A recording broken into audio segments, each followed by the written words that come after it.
Early Monday evening, the skies over Qatar lit up with missile trails as Iran launched what it called a devastating and powerful attack on the largest American military base in the Middle East.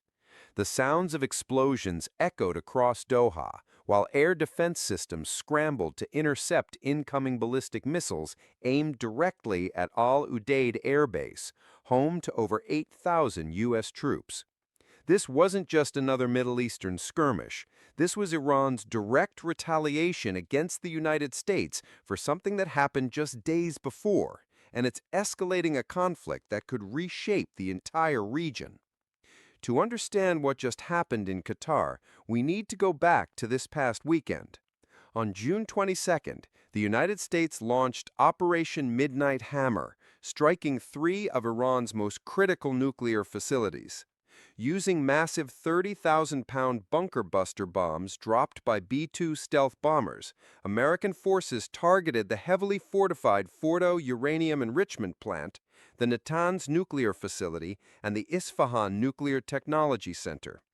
President Trump described the strikes as completely obliterating these sites, marking the first time America had directly entered what's been called the Iran-Israel War. This conflict actually began on June 13th, when Israel launched surprise attacks on Iranian nuclear and military infrastructure. But the U.S. bombing of Iran's nuclear program crossed what Iranian officials called a very big red line. Iran had been promising retaliation ever since those American bunker busters hit their nuclear sites. Iranian military officials warned that U.S. bases across the region were now legitimate targets, and they meant it. On Monday evening, that threat became reality.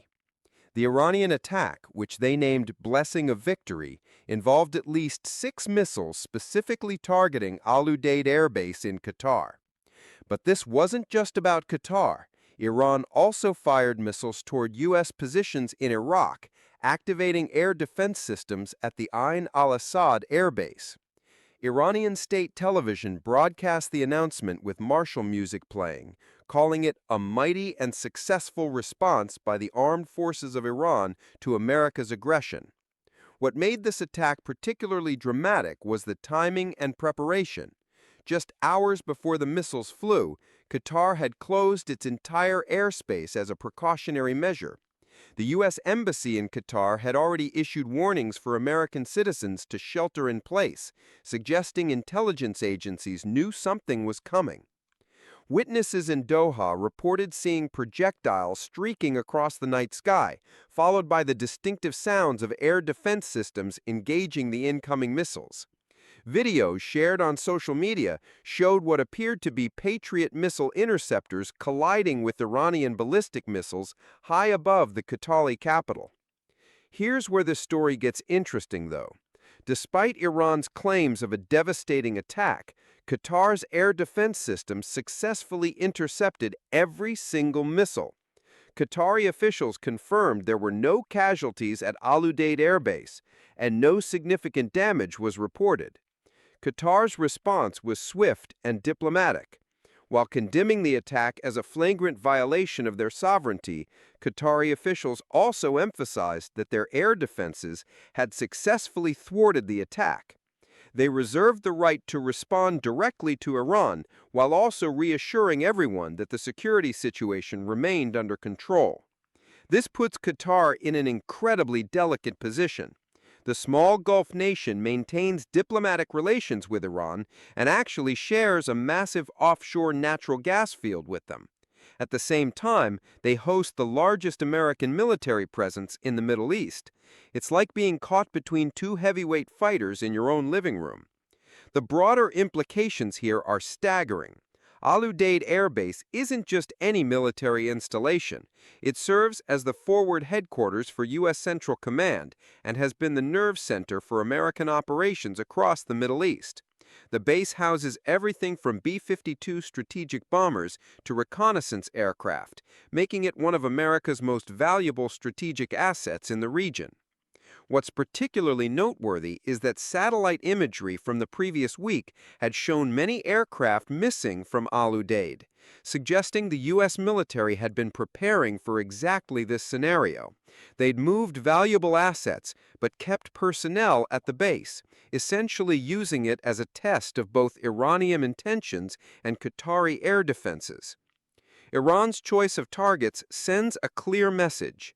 They didn't attack civilian areas or try to maximize casualties. Instead, they demonstrated their ability to reach the most heavily defended American facility in the region while giving Qatar advance warning to minimize the risk of deaths. This mirrors Iran's 2020 retaliation for the killing of General Qasem Soleimani, when they also provided advance notice to avoid American casualties. The attack represents something unprecedented in recent Middle Eastern conflicts. For the first time since the Iranian Revolution, American and Iranian forces have directly exchanged fire, with the U.S. bombing Iranian nuclear facilities and Iran responding by targeting American military installations. President Trump had warned that any Iranian retaliation would be met with force far greater than what was witnessed during the weekend nuclear strikes. Now that Iran has followed through on their threats, the question becomes whether Trump will escalate further or if both sides will step back from the brink. The economic implications are equally significant. The Strait of Hormuz, through which about a quarter of global oil trade flows, sits right next to this conflict zone. While oil prices haven't spiked dramatically yet, that could change quickly if this escalates further or if Iran decides to target shipping lanes. What makes this situation particularly dangerous is that it's happening within the broader context of Israel's ongoing war with Iran. Israeli forces have been conducting daily strikes against Iranian targets, including hitting a notorious Tehran prison known for holding political prisoners. Meanwhile, Iran continues launching missiles and drones at Israel's cities, with some penetrating Israel's multi-layered air defense systems.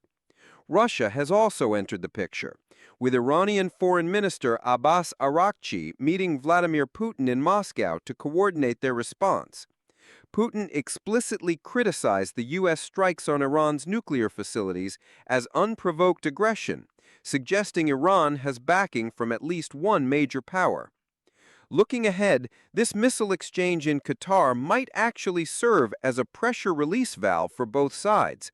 Iran demonstrated its capability to strike American forces, while Qatar's successful interception showed that U.S. allies can defend themselves.